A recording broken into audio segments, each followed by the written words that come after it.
Queridos irmãos, meus amigos, aqui quem fala é o pastor Dr. Everaldo, aqui de João Pessoa.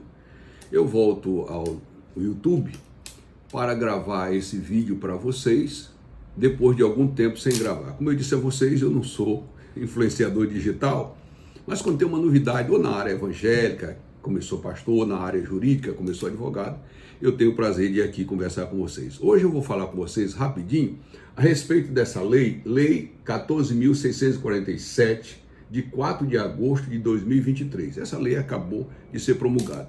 O que é que essa lei disciplina? Ela vem consolidar, ela vem corroborar uma jurisprudência dos tribunais, tanto do Superior Tribunal de Justiça como dos tribunais do trabalho, regionais do trabalho, Tribunal Superior do Trabalho também, sobre a questão de vínculo empregatício entre pastores, padres, freiras, cardeais, ou seja, membros de entidades religiosas, ministros de confissão religiosa e suas respectivas igrejas, sua respectiva entidade. Havia uma dúvida até muito tempo, né, sobre se gera ou não vínculo de emprego esse trabalho de ministrar nas igrejas. O que acontece? O pastor passava 30 anos, 20 anos, o padre, o bispo, e depois desse tempo, muitas vezes ele era colocado para fora do ministério e ele entrava na justiça do trabalho, requerendo o vínculo, né, o reconhecimento do vínculo empregatício entre ele e sua igreja, e alguns juízes reconheciam esse vínculo empregatício. Outros, na maioria deles, não reconheciam, porque o ofício ministerial, ele não é uma profissão, ele é uma vocação de Deus. Deus dá padres, ministros religiosos, pastores às respectivas igrejas, certo? Eles não são empregados dessas igrejas.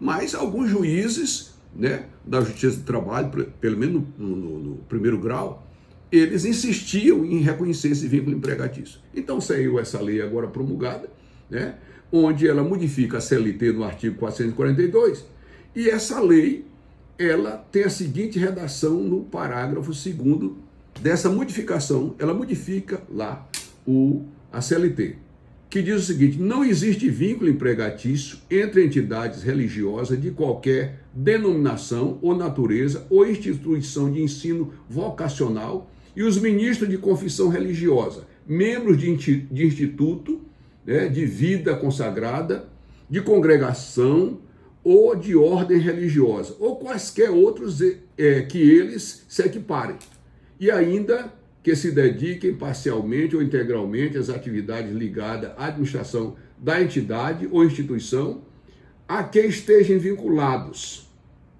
ou estejam em formação ou em treinamento. O que é isso?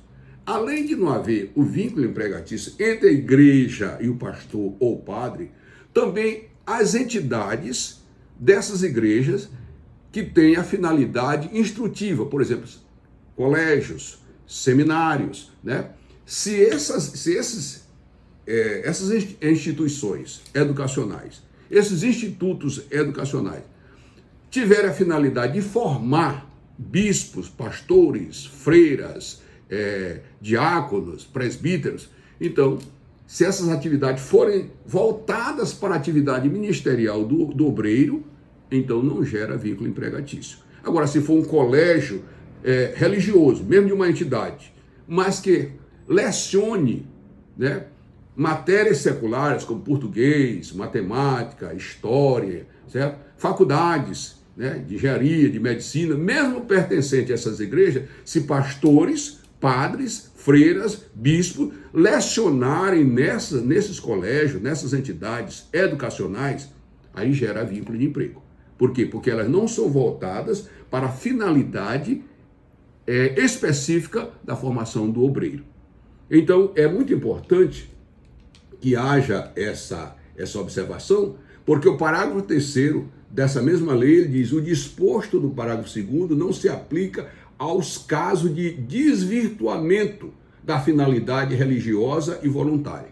O que é isso? É porque muitas igrejas pegavam seus pastores para serem construtores, para serem cozinheiros, para serem bibliotecários, para trabalhar em creches, né? E aí foge totalmente das atividades do religioso.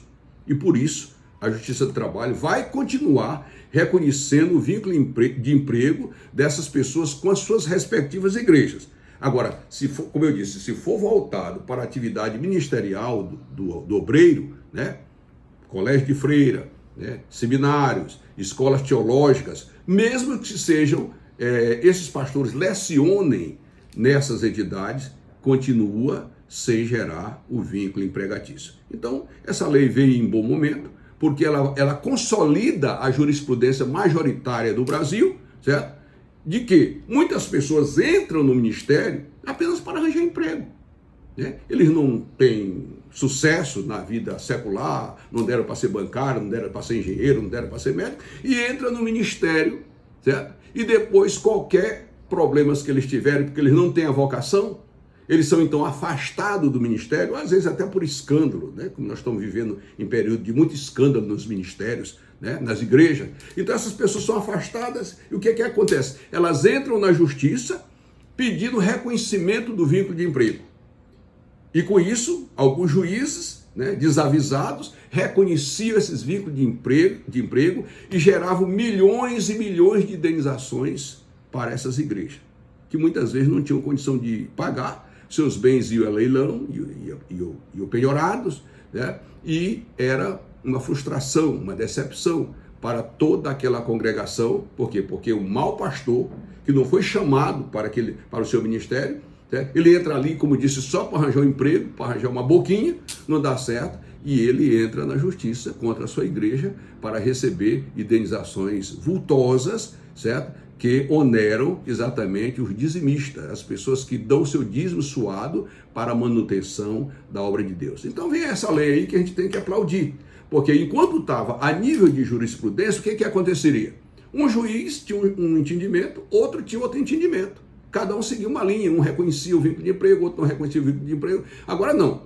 Se você presta serviço como ministro do Evangelho, seja padre, seja freira, seja diácono, presbítero, evangelista, pastor, certo? Se você presta esse serviço, certo? Dentro da sua ordenação ministerial, não espere que não vai haver reconhecimento de vínculo de emprego, tá? E, portanto, não tem indenização, não tem FGTS, não tem férias, não tem nada disso, tá? Você está fazendo um trabalho voluntário para Deus. Continua ainda o trabalho voluntário nessas igrejas que não geram vínculo de emprego também, agora dentro daquelas regras estabelecidas pela legislação que disciplina o trabalho voluntário. Portanto, era essa a novidade que eu queria trazer para vocês. Um grande abraço a vocês, um grande abraço a todos que estão me ouvindo e se inscrevam no meu canal, acione um sininho que tem por aí, porque aqui quando o velho falar, vocês vão ter a oportunidade de ser avisados. Um grande abraço a todos e até uma nova oportunidade.